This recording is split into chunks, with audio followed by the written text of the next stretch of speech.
ரொம்ப எமோஷனலான ஒரு மேடை.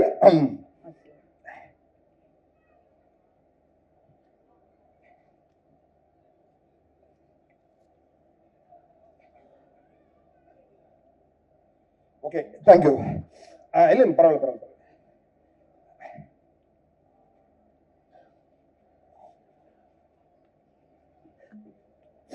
ஓகே, இவ்வளோ பெரிய மேடையை கொடுத்த செந்தில் சாருக்கும் நாராயணசாமி சாருக்கும் மிக நன்றி. முடிக்கிறதுக்கு முன்னாடி ஒரு ரெண்டு சாரி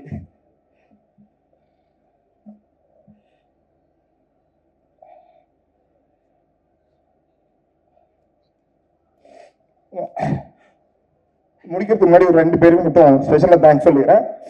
ஒருத்தர் வந்து என்னோட காட் ஃபாதர் தினா சார். நம்ம கனவு காணும் போது நம்ம கனவுகளை தாங்கி பிடிக்க ஒரு ரெண்டு பேர் வேணும். அந்த மாதிரி தினா சார் அந்த எல்லாத்தையும் நம்ம எல்லாத்தையும் தூக்கி போட்டு வரும்போது நம்மளை கூடவே இருந்து சப்போர்ட் பண்ற என்னோட ஒய்ஃப் அண்ட் என்னோட பசங்க. ஏன்னா நான் வந்து சினிமாக்காரன் இல்லை, ஆக்சுவலா நான் ஒரு எம்என்சியில ஒரு பெரிய ஒரு வேலையில இருந்தேன். எனக்கு சினிமா கனவுக்காக நான் ஒரு நாள் இப்படி தூக்கி போட்டு வந்துட்டேன். அடுத்த நாள் ஆக்சுவலா ஏன்னா ஒரு என்ன சொல்லுவாங்க செட்டில்டு லைஃப்னு சொல்லுவாங்களா, அந்த மாதிரி ஒரு செட்டில் லைஃப்ல இருக்கும்போது நம்ம வந்து எல்லாத்தையும் இப்படி தூக்கி போட்டு வருவாங்களே, அது மாதிரி அடுத்த நாள் இல்லை எனக்கு சினிமா வேணும் அப்படின்னு சொல்லி எல்லாத்தையும் தூக்கி போட்டு வர்றேன். அப்ப நம்மளை தாங்கி பிடிக்கிறதுக்கு எல்லாத்தையும் இருக்கக்கூடிய family and very emotional time. I'm very sorry and thank you very much. Sir இருங்க சார், செந்தில் சார் கண்டிப்பா இல்ல நீங்க இல்ல இந்த கண்ணீருக்கு பின்னாடி அவ்வளவு ஒரு வேதனை, அவ்வளவு உழைப்பு, அவ்வளவு கஷ்டங்கள் தெரியுது. ஏன்னா இந்த எவ்வளவு ஒரு இம்பார்ட்டன்டான பிலிமா இருக்கும். நீங்க இந்த அளவுக்கு இமோஷனல் ஆறீங்க. நீங்க மட்டும் இல்ல, அங்க உங்க ஒய்ஃபுமே இமோஷனல் ஆறாங்க. ஸோ கண்டிப்பா இந்த படம் சக்சஸ் ஆகும். சக்சஸ் ஆகிறதுக்கு எங்களோட வாழ்த்துக்கள். என் எல்லாரோடைய சப்போர்ட்டும் இருக்கும் ஸ்ரீ செந்தில் அவர்களே. ஏன்னா அவரோட உழைப்பை நான் நாளைய இயக்குனர்ல இருந்தே பார்த்துட்டு இருக்கேன். அவ்வளவு டேலண்டட். ஸோ கண்டிப்பா இது உங்களுக்கு சக்சஸ்ஃபுல்லான பிலிமா இருக்கும். கேப்பே விடாம இன்னும் நிறைய படங்கள் நீங்க பண்ணும் Shri Senthil. Thank you. Time to welcome captain of the ship. Yes, so எனக்கு வந்து அவர் நாளைய இயக்குனர்ல இருந்தே தெரியும். அவ்வளோ பியூட்டிஃபுல்லான ஃபிலிம்ஸ் எடுத்தாரு அப்பவே. அண்ட் இப்ப கண்டிப்பா இந்த பார்ட் 1 அண்ட் பார்ட் 2 சக்சஸ்ஃபுல்லா பண்ணிருக்காரு. விடாமுயற்சி இல்லாம சூப்பரா ஒர்க் பண்ணுவாரு டே அண்ட் நைட். அவங்க சொன்ன மாதிரி பாருங்க, எல்லா ஷூட்டுமே நைட்டு தான் நடந்திருக்கு. ஸோ கண்டிப்பா ஒரு டேலண்டடான story teller, creative mind and visionary film maker. So கண்டிப்பா காளிதாஸ் 1 எவ்வளவு ஹிட் கொடுத்தாரோ அதே மாதிரி காளிதாஸ் 2வும் கண்டிப்பா சக்சஸ்ஃபுல் ஆக போகுது. அப்படிப்பட்ட ஒரு சூப்பரான director, captain of the ship. 8 வருஷமா இந்த படத்துக்காக உழைச்சிருக்காரு. ஸோ கண்டிப்பா output is going to be great. So நல்ல கைத்தட்டலுடன் let's welcome our director Shri Senthil அவர்கள் ஆன் ஸ்டேஜ்.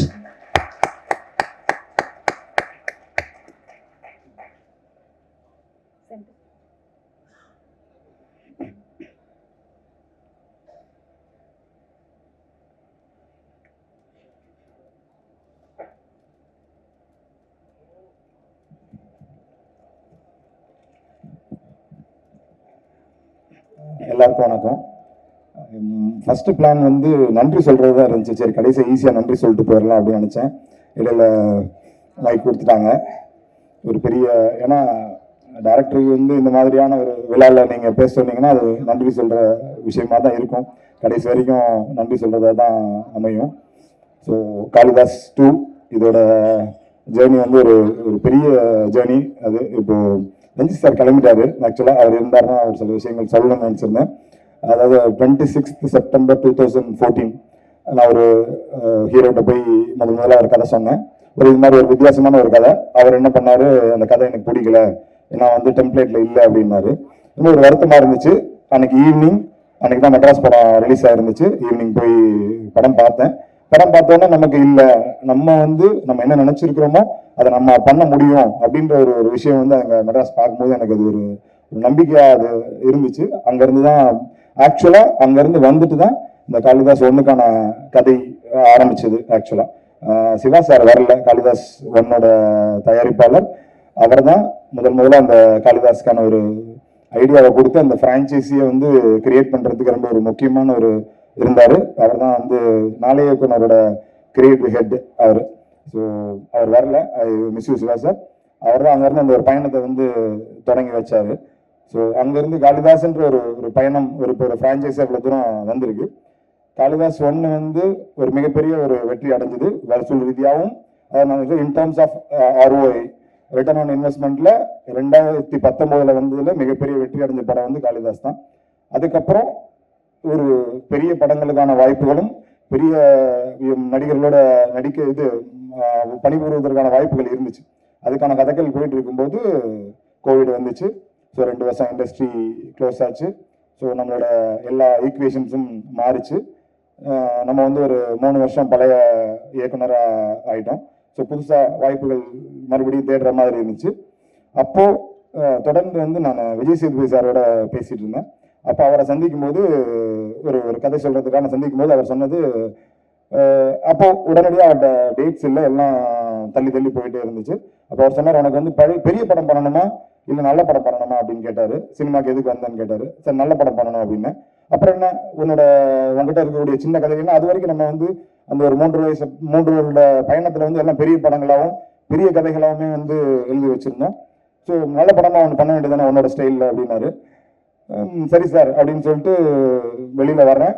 நம்ம வந்து சரி, ஏன்னா ஒரு பயணமாக ஒரு 3 வருஷம் வந்து பெரிய கதைகளாக எடுத்துட்டோம், ஒரு பெரிய படம் பண்ணுற ஒரு மனநிலையிலேயே நம்ம இருந்துட்டோம். திடீர்னு வந்து ஒரு நம்ம ஒரு காம்பேக்டாக ஒரு படம் பண்ணணும் போது ஒரிஜினலாக மனசு ஒத்துக்கல. ஆக்சுவலாக அவர்கிட்ட பேசிட்டு வெளியில் வர அப்போ நண்பர் ஸ்ரீகணேஷ் வந்து அவரோட ஸ்டேட்டஸ் வச்சிருந்தார், கல்யாண்ஜியோட கவிதையை வச்சிருந்தாரு. இங்கு தொடங்கினாலும் இந்த இடத்த போய் சென்று சேர்ந்து விடலாம் அப்படின்னு ஒரு கல்யாண்ஜியோட கவிதை இருக்கு. பார்த்தா சரி இங்கேருந்து நம்ம தொடங்குவோம் அப்படின்னு சொல்லிட்டு மறுபடியும் சிவா சாரோட ஒரு பயணமா காளிதாஸ் 2 ஆரம்பிச்சோம்.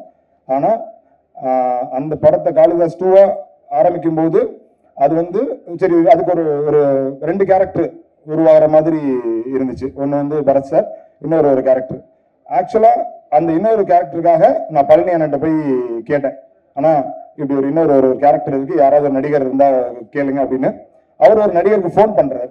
அந்த நடிகர் அந்த ஃபோன் காலை எடுக்கல. அவர் ஆக்சுவலா ஃபோன் கால் அவர் எடுக்கலன்னொன்னே பழனி அண்ணன் சொல்றாரு, ஃபோன் எடுக்கலையா, சரி இரு, நம்ம வந்து செந்தில் பையன் ஒருத்தர் படம் பண்ணி இருக்காரு, வாங்க போய் பார்க்கலான்றாரு.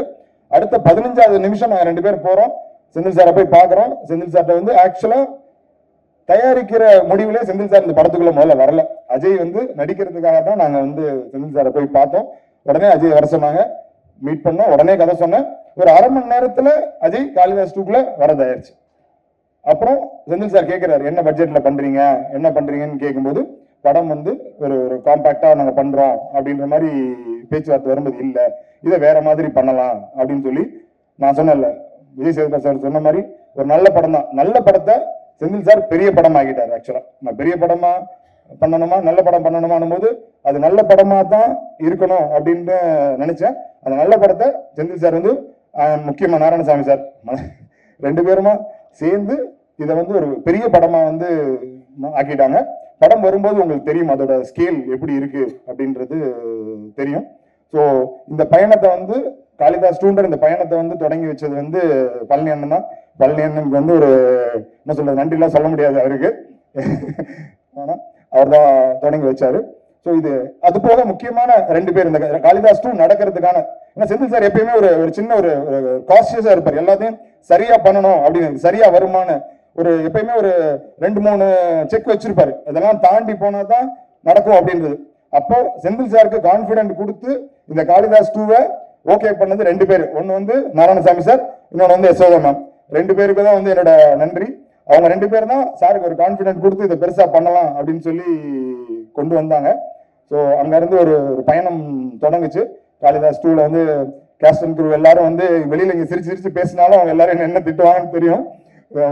ஆமா, ஏன்னா எப்பயுமே நைட் ஷூட்ஸா இருக்கும், ஒரு அபார்ட்மெண்ட்ல பண்ற மாதிரியான விஷயங்களா இருக்கும், ரொம்ப டைட்டான ஒரு ஷெடியூல்ல பண்ற மாதிரி இருக்கும்.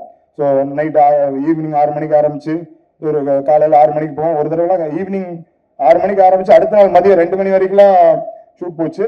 ஸோ எல்லாரும் வந்து அது எல்லாத்தையும் பொறுத்துக்கிட்டு ஒரு நல்ல படைப்பா இது வந்து இன்னைக்கு வந்து இருக்கு.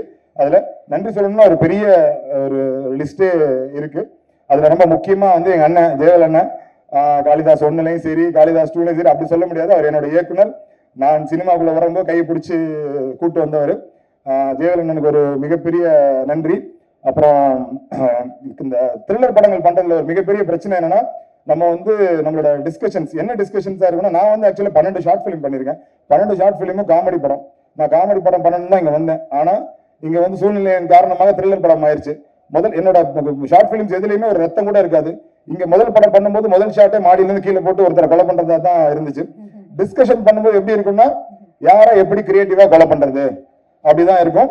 அண்ட் எங்களோட டிஸ்கஷன் எல்லாம், அதாவது ஸ்பெஷல் தேங்க்ஸ் டு அரவிந்த், என்னோட writer, co director. And almost ஒரு 8 வருஷமா என்ன சொல்றது, என் ஒய்ஃபோட பேசினதை விட அதிகமா வந்து அரவிந்தோட பேசினது தான் இருக்கும். And thank you so much Aravind. ரொம்ப எமோஷனலான ஒரு மேடை.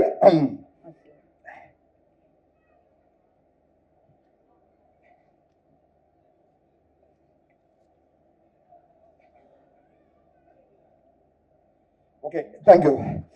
இல்லை பரவாயில்ல.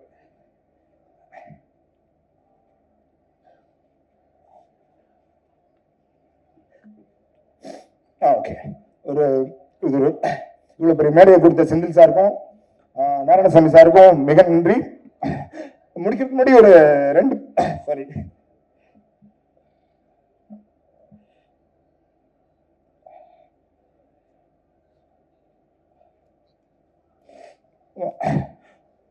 முடிக்கிறதுக்கு முன்னாடி ஒரு 2 பேருக்கு மட்டும் ஸ்பெஷலா தேங்க்ஸ் சொல்லிடுறேன். ஒருத்தர் வந்து என்னோட காட் ஃபாதர் தினா சார். நம்ம கனவு காணும் போது நம்ம கனவுகளை தாங்கி பிடிக்க ஒரு 2 பேர் வேணும். அந்த மாதிரி தினா சார் எல்லாத்தையும் நம்ம எல்லாத்தையும் தூக்கி போட்டு வரும்போது நம்மள கூடவே இருந்து சப்போர்ட் பண்ற என்னோட ஒய்ஃப் அண்ட் என்னோட பசங்க. ஏன்னா நான் வந்து சினிமாக்காரன் இல்லை, ஆக்சுவலா நான் ஒரு எம்என்சில ஒரு பெரிய ஒரு வேலையில இருந்தேன். எனக்கு சினிமா கனவுக்காக நான் ஒரு நாள் இப்படி தூக்கி போட்டு வந்துட்டேன். அடுத்த நாள் ஆக்சுவலா ஏன்னா ஒரு என்ன சொல்லுவாங்க, செட்டில்டு லைஃப்னு சொல்லுவாங்களா, அந்த மாதிரி ஒரு செட்டில் லைஃப்ல இருக்கும்போது நம்ம வந்து எல்லாத்தையும் இப்படி தூக்கி போட்டு வருவாங்க. அது மாதிரி அடுத்த நாள் இல்லை எனக்கு சினிமா வேணும் அப்படின்னு சொல்லி எல்லாத்தையும் தூக்கி போட்டு வர்றேன். அப்ப நம்மளை தாங்கி பிடிக்கிறதுக்கு எல்லாத்தையும் இருக்கக்கூடிய family and very emotional time. I'm very sorry and thank you very much. Sir இருங்க சார், செந்தில் சார் கண்டிப்பா இல்ல நீங்க இல்ல, இந்த கண்ணீருக்கு பின்னாடி அவ்வளவு ஒரு வேதனை, அவ்வளவு உழைப்பு, அவ்வளவு கஷ்டங்கள் தெரியுது. ஏன்னா இந்த எவ்வளவு ஒரு இம்பார்ட்டன்டான பிலிமா இருக்கும். நீங்க இந்த அளவுக்கு இமோஷனல் ஆறீங்க. நீங்க மட்டும் இல்ல, அங்க உங்க ஒய்ஃபுமே இமோஷனல் ஆறாங்க. ஸோ கண்டிப்பா இந்த படம் சக்சஸ் ஆகும். சக்சஸ் ஆகிறதுக்கு எங்களோட வாழ்த்துக்கள். என் எல்லாரோடைய சப்போர்ட்டும் இருக்கும் ஸ்ரீ செந்தில் அவர்களே. ஏன்னா அவரோட உழைப்பை நான் 4 இயக்குனர்ல இருந்தே பார்த்துட்டு இருக்கேன். அவ்வளோ டேலண்டட். ஸோ கண்டிப்பா இது உங்களுக்கு சக்சஸ்ஃபுல்லான பிலிமா இருக்கும். கேப்பே விடாம இன்னும் நிறைய படங்கள் நீங்க பண்ணும் Shri Senthil. Thank you so much.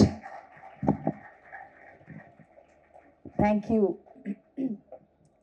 All right.